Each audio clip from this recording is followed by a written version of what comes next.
Hey, what's up? This is Scott with Level Up Tutorials, and in this video, what we're going to be doing is we're going to be tackling Flexbox 101. This is going to assume you know nothing about Flexbox, and Flexbox is one of those things that has really changed how people do layouts and CSS. Because of that, it's an essential part of modern CSS layouts. So let's get started learning Flexbox with the basics in Flexbox 101.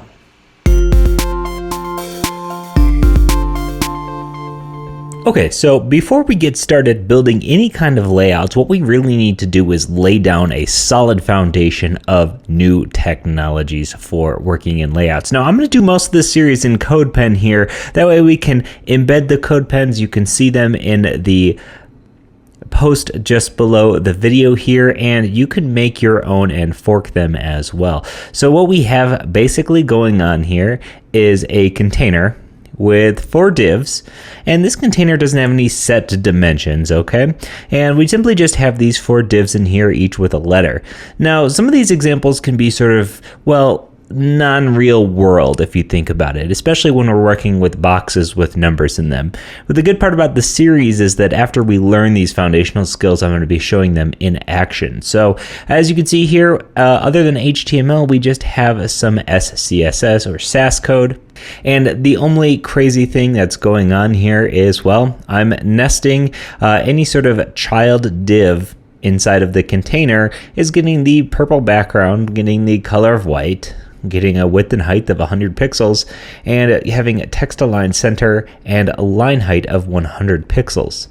So what I want to do in this video is really go over Flexbox 101. This is a complete guide to getting started with Flexbox, and over the next video or two, we'll be essentially covering all of the basic stuff you need to know about working in Flexbox. Now, the cool thing about Flexbox is, well, it allows us to do things that weren't really possible for a long time in CSS. For instance, if we wanted to display each of these in a container inline, we would set the box property on the div to be display, and then we could have this be inline block, right? So this turns each of these into its own inline block.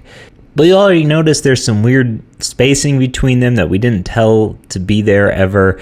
And, well, we just don't have a lot of control over this. Like, for instance, even though this container is width 100 here, let me actually add a border on this container. We're going to do a border, and this is going to be dashed with a 2-pixel red border, just so you can see the container. Like, let's say I wanted to say, hey, evenly distribute these in this container, spanning this entire thing.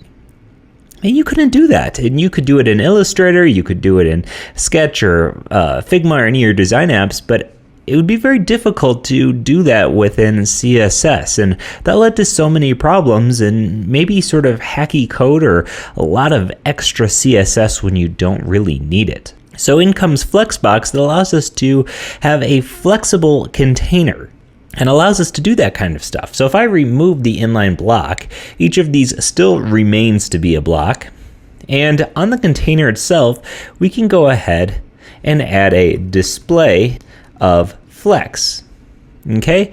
And a display of flex is simply going to have a container with flex children. So now each of these direct descendants of our container is now an item within our Flexbox container. And as you can see, they're no longer necessarily acting like block elements. Well, they maintain some of their properties of block elements. For instance, we're able to give it an explicit width and height here. However, they're now in line. And even though Flexbox is primarily used within a row like this, you could also do the same exact thing in a column. Maybe if this container had a height of 100, and it would look the exact same, but they'd just be stacked on top of each other. So we'll get into obviously more of that later. But as you can see here, it's now placed these all in a group. And if I want to do things like, hey, make sure you put all of these into the center of this container, I don't have to do things like display inline block and text align center to try to align some block level items. What we can do on our container is we can add another new property called justify-content. Now, justify content is one of these properties that you're going to be using quite a bit on Flex containers. And what this allows us to do is have several different types of ways that our items are distributed within its container. For instance, if we were to say justify content center, you can see our content has now been justified or aligned center into the container. You can think of this as like hitting the text align center on Microsoft Word, right? It just goes center. And this is something that we've never been able to do with block level elements this easily. I mean, this right here is worth the price of admission. If we were to make this container 100% of the height and we were to justify content center and then use another property, we could place this directly in the center of our document with 3 lines of code in a way that is non-hacky.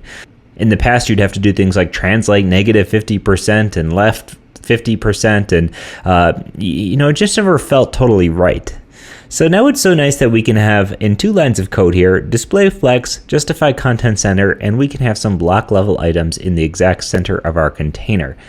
Now I mentioned when I first started talking about being able to distribute these evenly through this box. Well, we also have some other properties here in our justify content. I'm going to comment justify content center out and have a new one, which is going to be space hyphen between.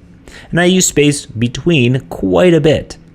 As you can see here, all of our blocks are now evenly distributed throughout our container, with 1 and 4 being pressed up against the edge of our container. What's awesome about this is the flexible nature of this Flexbox property, right? If we change the size of our container, well, our objects are evenly distributed regardless of that position between. We don't have to worry about the individual margins there. Even then, if they get a little bit too much, you can see what Flexbox does is it takes over the width of each of our objects and it starts to shrink them. So more on that later. However, as you can see here, Flexbox allows for some really excellent dynamic layouts without having to do very much. We added 2 lines of code here. Now, in addition to space between, we have several other properties. I'm going to comment this out again and paste in another one in which we can say space around. Now, space around is the exact same thing. However, it gives us an equal size padding on the left. And when I say padding, I don't mean padding in the sense of CSS padding. I mean just padding, right? It's extra flexible space. And as you can see here, this space is half of the space in between 2 items because it's even space on both sides. So this is another really useful property for having flexible items inside of a container, especially if you want to have that space on the outside. Now, if you are thinking, man, wouldn't it be great if this space over here could be the exact same space that's in the middle? Well, there's another property that has you covered called space evenly. Not evently, evenly. And as you can see here, now the space in between is the same all the way around. And we also have some other great properties such as, well, Flex Start, which you're not going to see being groundbreaking or anything because it puts all of our items at the start of our container. But we also have Flex End, which will align them to the end of our container. And now the reason why I'm saying the end and the start of our container rather than left and right is because you can also align your Flexbox items into a column, okay? So you can take advantage of things like this even spacing and justify content and align center, that sort of stuff, vertically as well as horizontally. So Flexbox, as you can see, is just extremely powerful for flexible space. It's not rigid, it's not a grid, so to say, but it can make certain layouts extremely easy to pull off. And as we go on in this series, you're going to see me using display flex, justify content, space between quite often because it's a nice little fix for making something work. And there's a ton of instances in which you're going to want to use this. And now you might be wondering, well, that's great and all, but instead of squishing it, wouldn't it be better if they maybe jumped onto their own rows, right? Well, we could also apply a wrap property, which is flex-wrap, and then the property values are no wrap, wrap or wrap reverse. Now, what wrap does is it simply allows you to put the next item onto the next line. And where flex reverse will have it so the individual items will wrap onto lines starting from the bottom to the top. We can show off both of those right now. So we can say flex wrap wrap, which I always think is kind of funny that you have to, flex wrap wrap. But as you can see here, the moment that they touch, it suddenly is now putting these onto another line. And as you can see, because we don't have 5 items, if we had 5 items, the 5th item would be taking up this space right here. But it's essentially just putting our next one onto the next line. Now we could also have this be wrap reverse like this. And as you can see here, what's happened is, well, our items do 1, 2, 3, and the 4th item pops up top rather than down below. Now I can say that I use wrap reverse very often. However, there are definite use cases for all of this stuff. So we can leave this as flex wrap wrap for now and see that our items just go onto the next line. So now we've covered our display flex, we've covered the justify content as where to put our items, we've covered the ability to wrap our items. Now there's a couple other properties we can put on flex containers. For instance, I mentioned before, if we wanted these to be vertical, we could always give our flex a direction. We could say flex hyphen direction. And the flex direction will just be the default, which is row, as you're seeing now.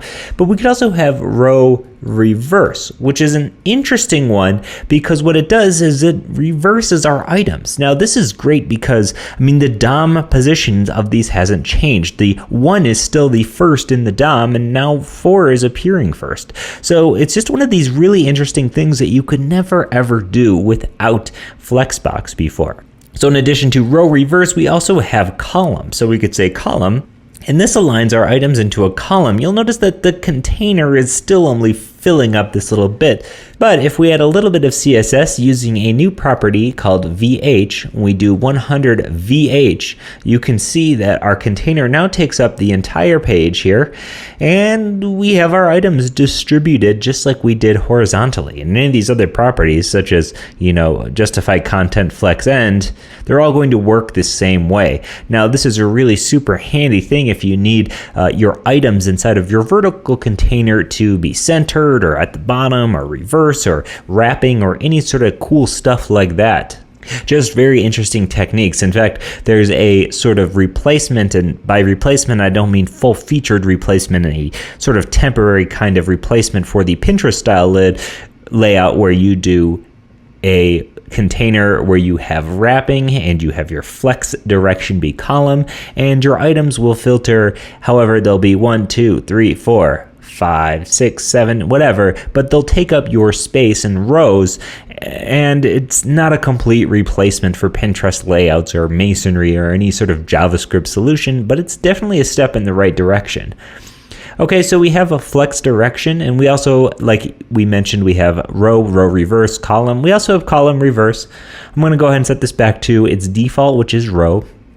And I'm going to begin to talk about some more flex properties. So we've talked about the wrapping, we've talked about the direction, we've talked about justifying content, but we haven't necessarily talked about aligning.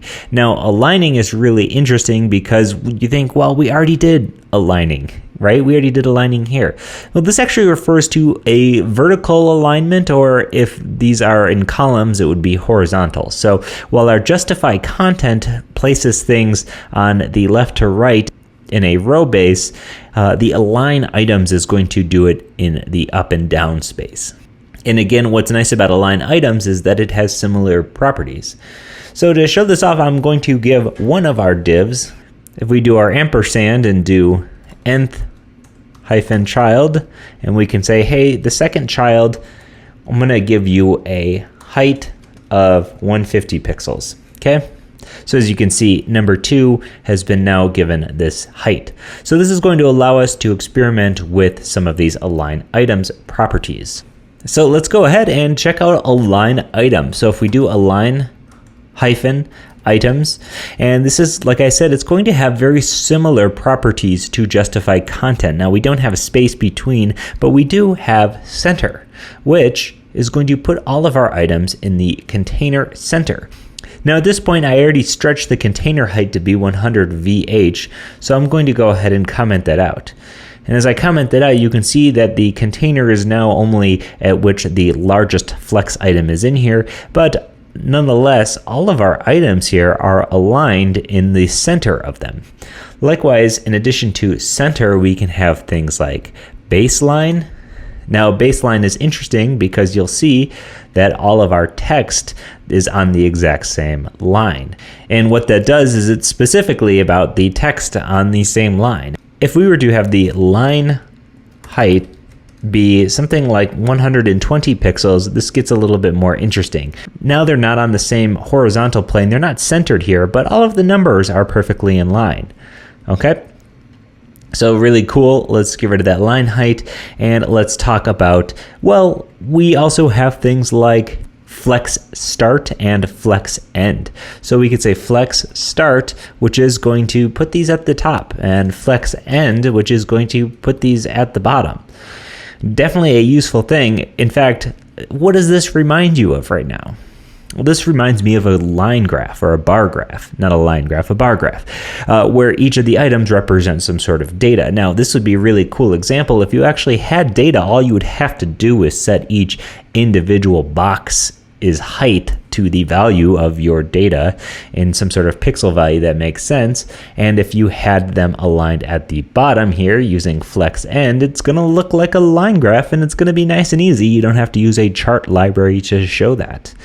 So super cool and very easy to set up, and flex end is really super nice. So I mentioned we have flex start, flex end, center, baseline, and we have stretch, which is the default.